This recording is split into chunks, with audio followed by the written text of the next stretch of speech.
institutional traders will buy at the level. Now, most traders will put their stop loss a tick under the last low, and they will invariably put their stop loss at exactly where the institutional orders are. I think that institutional traders are just doing what institutional traders do, putting their entry points at very good levels. However, and here's an exercise for some people. The next time you're just about to put a trade on, you pick up something heavy and you just go, poof! And then you write down on a piece of paper where you were going to buy and where you're going to put your stop loss. Don't buy it, but put an order in to buy it at where you're going to put your stop loss. And then just watch how many times the market goes to your order. Okay. Next up, we have the investing legend Warren Buffett. Buffett is an American billionaire investor, business magnate, and philanthropist. He is widely considered the most successful investor in the world, and is the chairman and largest shareholder of his own company Berkshire Hathaway. He is renowned for his value investing strategy and has a long history of generating significant returns for his investors. There's two kinds of items that people buy and think they're investing. One really is investing and the other isn't. If you buy something, a farm, an apartment house, or an interest in a business, and look to the asset itself to determine whether you've done something, what the farm produces, what the business earns, and so on.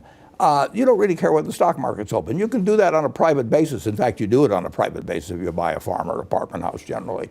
And it's a perfectly satisfactory investment. You look at the investment itself to deliver the return to you. Now, if you buy something like Bitcoin or some cryptocurrency, you don't have anything that's producing anything. You're just hoping the next guy pays more. And you only feel you'll find the next guy to pay more if he thinks he's going to find somebody that's going to pay more. Now, if you ban trading in farms, you could still buy farms and have a perfectly decent investment. If you ban trading in apartment houses or even in equities, if you ban trading in Berkshire Hathaway for the next 5 years, our investors would do fine, over time. But if you ban trading in tulip bulbs, or if you ban trading in some Bitcoin, which nobody knows exactly what it is, people would say, well, why in the world would I buy it? Yeah. And you aren't investing when you do that. You're speculating. There's nothing wrong with it. If you want to gamble, somebody else will come along and pay you more money tomorrow. That's one kind of game. That is not investing. Interesting. Next up, we have Kenn Griffin, the founder and CEO of Citadel, a global investment firm that manages hedge funds, private equity funds, and venture capital funds. He is widely considered one of the most successful investors of his generation, with a personal net worth estimated to be over $40 billion. Griffin is known for his sharp investment acumen and his ability to navigate complex financial markets, as well as his philanthropic efforts, which have included major donations to education, arts and culture, and medical research. Because of this, it's worth paying attention to everything he says. So as you watch investors around the world, great investors, average investors, what do you think is the most common mistake that investors make when they are doing things like investing? They invest in areas outside of their expertise. They assume that because they can do something well, they can do something else really well. And it's just not that simple. It's like sort of saying Michael Jordan could have been a great football player. He's not going to be to football what he was to basketball. And a lot of people that get in trouble in their careers investing extrapolate from their success in one area to another. You and I are both in the world of finance, but Carlyle's success story was written around private equity. It's a very different investment strategy than being in public markets. The skills are not readily transferable. You and I have both seen firms that look like ours wander into different investment strategies and different asset classes and often have a very difficult time because it's not the same skills. The nuances matter. Next up, we return to David Paul, financial trader and managing director of VectorVest UK, to discuss when to determine when a trade has failed. How would you determine when a trade has failed other than performance entry? That's a really good question because it brings in an intuitive element in that the technical structure is incorrect. I try and ignore that at times. For example, I'm long of a little company, a company called Ab Dynamics. It's a minnow on the London stock market. And it was moving up the page and it was creeping up the page, and my stomach told me this doesn't look good. And of course, it broke out of that creeping formation yesterday and it flew up the page. So it's a very good question, that. I'm reasonably clinical there. We have some rules. One, start with a very small position with a stop loss well out of the traffic. Okay, and I base my stop losses on a technical thing called average true range, but that really doesn't matter. I don't like to give away any more than half my profit. So if I'm in a forex trade, I was up 200 points and it pulls back. For example, I was short the pound against the dollar 2 weeks ago. The same time as I got stopped out of the Dow trade, I was short the pound against the dollar from 26.10, flew down the page, I was up 300 points, and it then zoomed back up the page again. I got out at 150 because I have this rule of not giving away any more than half my profit. So I think that's something that's good. For number 5 in our list of tips, we have the master investor Warren Buffett once more. This time bringing his best investing advice to any would-be trader. The most important thing is to be able to define which ones you can come to an intelligent decision on and which ones are beyond your capacity to evaluate. You don't have to be right about thousands and thousands and thousands of companies. You only have to be right about a couple. I met Bill Gates on July 5th, 1991. We were out in Seattle, and Bill said, "You've got to have a computer." And I said, "Why?"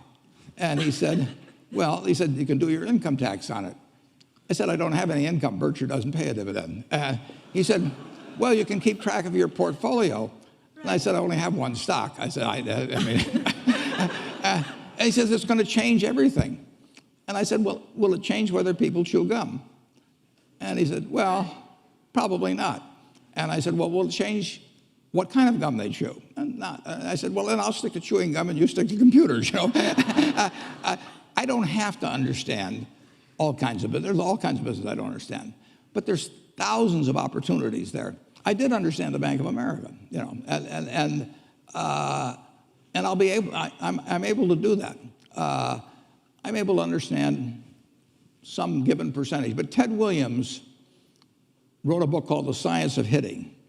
And in The Science of Hitting, he's got a diagram, shows him at the plate. And he's got the strike zone divided into 77 squares, each the size of a baseball. And he says, if I only swing at pitches in my sweet zone, which he shows there, and he has what his batting average would be, which is 400. If he had to swing at low outside pitches, but still in the strike zone, his average would be 230. He said the most important thing in hitting is waiting for the right pitch. Now, he was at a disadvantage because if the count was 0-2 or 1-2 or so on, even if that ball was down where he was only going to bat 230, he had to swing at it. In investing, there's no called strikes. People can throw Microsoft at me and, you know, you name it, any stock, General Motors, and I don't have to swing. And nobody's going to call me out on called strikes. I only get a strike called if I swing at a pitch and miss. So I can wait there and look at thousands of companies day after day, and only when I see something I understand and when I like the price at which it's selling, then if I swing, if I hit it, fine. If I miss it, it's a strike. But it's an enormously advantageous game. And it's a terrible mistake to think you have to have an opinion on everything. You only have to have an opinion on a few things. At number 6, we have Charlie Munger, an American businessman, lawyer, and investor. He is the vice chairman of Berkshire Hathaway, the company he heads with Warren Buffett, who provided the advice we heard earlier in the video. He is widely regarded as a mentor to Berkshire Hathaway CEO Warren Buffett, meaning if Buffett listens, so should we. Well, I'd like to interject a word of caution. You sound like somebody who's likely to succeed at what you're trying to do, and that's not always a good idea. If all you succeed in doing in your life is to get early rich from passive holding of little bits of paper, and you get better at only that for all your life, it's a failed life. Life is more than being shrewd at passive wealth accumulation.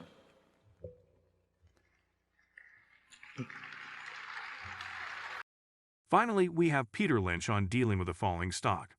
Peter Lynch is an American investor and stockbroker. He is best known for his tenure as portfolio manager of the Fidelity Magellan Fund, where he generated outstanding returns for investors over a period of 13 years.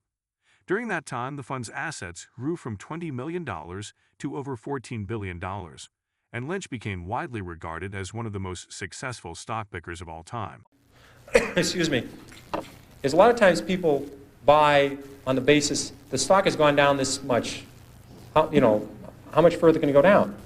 I remember when Polaroid went from 130 to 100. People said, "Here's this great company, great record. If it ever gets below 100, just buy every share." And it did get below 100. A lot of people bought on that basis, saying, "Look, it's gone from 135 to 100. It's now 95. What a buy!" Within a year, it was 18. And this is a company with no debt. I mean, this is a company. It was just so overpriced, it went down. I did the same thing in my, I think my first or second year at Fidelity. Kaiser Industries had gone from $26 a share to 16. I said, "How much lower can it go?" It's 16. So I think we bought one of the biggest blocks ever on the American Stock Exchange of Kaiser Industries at 14. I said, "It's gone from 26 to 16. How much lower can it go?" Well, at 10, I called my mother and said, "Mom, you got to look at this Kaiser Industries. I mean, how much lower can it go? It's gone from 26 to 10. Well, it went to 6, it went to 5, it went to 4, it went to 3. And now, fortunately, this happened rapidly, or I would probably be still caddying or working at the Stop and Shop, but it happened fast. So I was able to, it was compressed. And at 3, I figured out, there's something very wrong here, because Kaiser Industries owns 40% of Kaiser Steel, they own 40% of Kaiser Aluminum, they own 32% of Kaiser Cement, they own Kaiser Broadcasting, they own Kaiser Sand and Gravel, Kaiser Engineers, they own Jeep, they own business after business, and they had no debt. Now, I learned this very early. This might be a breakthrough for some people. It's very hard to go bankrupt if you don't have any debt. It's tricky. Some people can approach that. It's a real achievement. But they had no debt, and the whole company at 3 was selling at about $75 million. At that point, it was equal to buying one Boeing 747. I said, "There's something wrong with this company selling for $75 million. I was a little premature at 16, but I said, "Everything's fine, and eventually this will work out." And what they did is they gave away all their shares to their shareholders. They passed out shares in Kaiser Cement, they passed out shares in Kaiser Aluminum, they passed out their public shares in Kaiser Steel, they sold all the other businesses, and you get about $50 a share. But if you didn't understand the company, if you're just buying on the fact the stock had gone from 26 to 16, and then it went to 10, what would you do when it went to 9? What would you do when it went to 8? What would you do when it went to 7? This is the problem that people have, is they sell stocks because they didn't know why they bought it, then it went down, and they don't know what to do now. Do you flip a coin? Do you walk around the block? What do you do? Psychiatrists haven't worked so far. I've never seen them running in. The psychological psychiatry fund I've never seen listed for with the SEC to make it through as a mutual fund. So they haven't seemed to help. I've tried prayer. That hasn't worked. So if you don't understand the company, you have this problem when they go down. Eventually, they always come back. This one doesn't work either. People think RCA just about got back to its 1929 high when General Electric took it over. A lot of double knits never came back. Remember those beauties? Floppy disks, Western Union. The list goes on and on. People saying it'll come back. Well, it doesn't have to come back. Here's another one you hear all the time. It's $3. How much can I lose? I've had people call me up saying, "I'm thinking of buying this stock at 3. How much can I lose?" Well, again, you may need a piece of paper for this, but if you put if you put $20,000 in a stock at 50, or your neighbor put $20,000 that fool at 50 into the stock, and you put $20,000 in at 3, and it goes to 0, you lose exactly the same amount of money, everything. And people say it's 3. How much can I lose? Well, if you put $1 million on it, you can lose $1 million.